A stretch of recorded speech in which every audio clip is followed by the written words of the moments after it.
let's talk first about these insurance plans. Okay. And then maybe we can get into the warehouses. Right. These insurance companies, many of you may have a plan like this. It's an insurance sponsored plan where your benefit is very specific. It's dictated by your insurance. We often refer to them as third parties. The reason they get that name is it's not us providing the hearing aid. It's not even your insurance providing the hearing aid. It's a company your insurance has contracted with. That's the third party. And there's several of these, and they dispense hearing aids, they give hearing aids. And many of your insurance companies have contracted with one group, one company that provides hearing aids specific to them.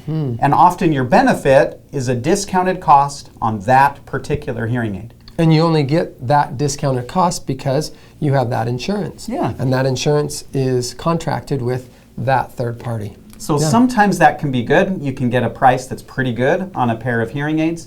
But there are some things to watch out for with these third parties. This is the hidden cost, probably. The hidden stuff. These insurance companies and their contracts with the third parties sometimes dictate the type of care you can get.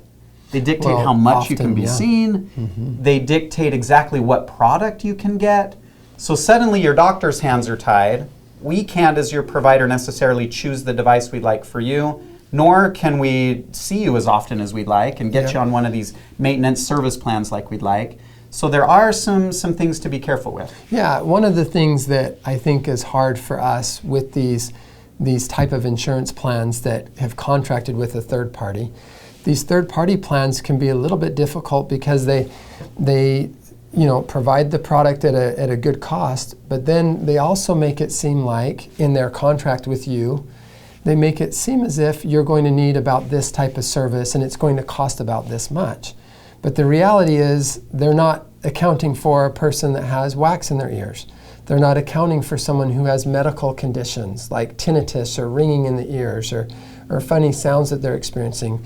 There's a lot of different types of issues that people experience between their brain and their ears that they don't account for. And so when we counsel with patients and when we are trying to manage and help them through their individual experience, it can be a totally different cost type experience than what this contract makes out to be. It's not always a good alignment. And so when things are not aligned based on the expectation that you may have with your insurance company and now this new doctor or provider, that's when things can be kind of a hidden cost. There can be frustration costs. There can be expectations that need to be realigned type costs. And so it can be kind of tricky with the third parties. In fact, that's probably the trickiest type patients we see are not the warehouse people or the eBay shopper.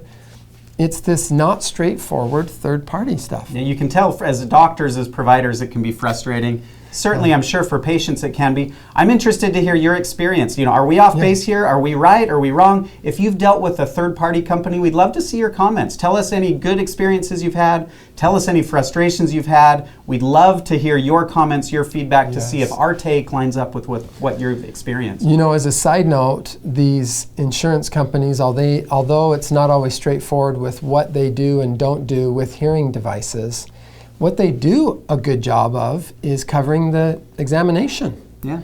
So we've been very happy with when someone's trying to find out how much of an issue they have, a hearing issue, a dizziness issue, maybe it's ringing or funny sounds in their ears, the tinnitus.